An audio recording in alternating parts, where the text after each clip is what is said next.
Donald Trump కాల్పుల విరమణ ఒప్పందానికి ముందు ఒక ట్వీట్ చేశారు. After a long knight of talks mediated by the United states, I'm pleased to announce that India and Pakistan have agreed to a full and immediate ceasefire. Congratulations to both countries on using common sense and great intelligence. Thank you for your attention to this matter అని చెప్పేసి okay అంటే ఆ credit ఆయన తీసుకునే ప్రయత్నం చేశారు. అంతకుముందు JD Vance అయితే this is none of our business అని కూడా అన్నారు. ఈ యుద్ధ విరమణలో అమెరికా పాత్ర ఏంటి అంటే ఏం చెప్తారు? ఇదండి, ఈ యుద్ధ విరమణలో అమెరికా పాత్ర అనడం కంటే అమెరికాని పాకిస్తాను పట్టుకుని కాళ్ళు పట్టుకుని నువ్వు రా రా అని చెప్పడం ఉందని నేను చెప్తానన్నమాట. ఇక పాకిస్తాన్ ఏం చేసిందంటే ఇంకా బలహీనంగా పడిపోయి యుద్ధం చేయలేని పరిస్థితుల్లో తనకు తాను రక్షించుకోలేని పరిస్థితి కేవలం భారత్ చేసిన ఒక స్విఫ్ట్ అంటే షార్ట్ టర్మ్ వార్లో బయటకు వచ్చేసింది. అందువల్ల ఏంటంటే భారతదేశం ఎవరు చెబితే వింటది అని పాకిస్తాన్ ప్రపంచం అంతా వెతికింది. సౌదీ అరేబియా చెప్తే వినలే, చైనా చెప్తే భారతదేశం అసలు వినదు, ఎవరు చెప్పినా వినే పరిస్థితిలో లేదు. కానీ ఇప్పుడు ప్రపంచ పోలీస్ పాత్ర ఇంకా భారతదేశానికి చాలా అవసరం. అదేవిధంగా అమెరికాకి భారతదేశం కావాలి, భారతదేశానికి అమెరికా కావాలి.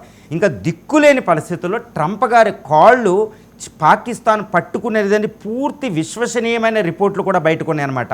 అప్పుడు జేడీ వాన్స్ గారు ఇది నన్ ఆఫ్ ది బిజినెస్ అని పక్కకి వెళ్ళిపోవడం వెనకాల మీకు అంతర్యం ఈరోజు అర్థమై ఉంటుంది. ఇది మాకు సంబంధం లేదు, నువ్వు చెప్తే మేమైనా భారతదేశం ఏం చెప్పినా వినదో అనే ఒక మాట అన్నాడు ఆయన. అది అంటే ఏంటి, పాకిస్తాన్ ఇంకా కాళ్ళబారానికి వెళ్ళింది. ఈ మీన్వైల్లో 3 గంటలు 4 గంటల వ్యవధిలో పాకిస్తాన్ 8 ఎయిర్ బేస్లు నాశనం చేసేసింది. ఇంక్లూడ్ రావుల్ బండిల్ నూర్ఖాన్ ఎయిర్పోర్ట్ నాశనం చేసింది. అంటే అక్కడ F-16 ఫైటర్స్ ఉంటాయి, JF థండర్ ఫైటర్స్ ఉంటాయి. ఇంకా అవి ఎరగలేని పరిస్థితికి వచ్చేసింది. ఇంకా అది సర్వనాశనం అయిన తర్వాత దిక్కులేని పరిస్థితుల్లో అమెరికా కాళ్ళు పెట్టుకున్నట్టు అమెరికా చేసిందండి. అమెరికా చాలా తెలివిగా వ్యవహరించింది. అది కూడా ట్రంప్ డిప్లొమసీ అంటే అంత ఈజీగా ఉండదండి, అది చాలా ఒత్తిడితో కూడి ఉంటుంది అనమాట. ఇంకా దిక్కులేని పరిస్థితులు అమెరికాని పట్టుకుంటే అమెరికా ఉపాధ్యక్షుడు అమెరికా విదేశాంగ మంత్రి మార్క్ రూబియో ఇంకా రంగంలో దిగి భారత జైశంకర్ గారితో మాట్లాడి, ప్రైమ్ మినిస్టర్ గారితో మాట్లాడి, మన అజిత్ దోవాల్ గారితో మాట్లాడి, ఇంకా అన్ని విధాలుగా DGMOలతో మాట్లాడి నిన్న ఏదోలాగా ఇంకా పాకిస్తాన్ దిక్కు లేదు అని చెప్పి భారత ఈ క్రెడిట్ తన అకౌంట్లో వేసుకుంటూ ఇది ముగించిందండి. ఇది ఒక అద్భుతం అని చెప్పుకోవాలి.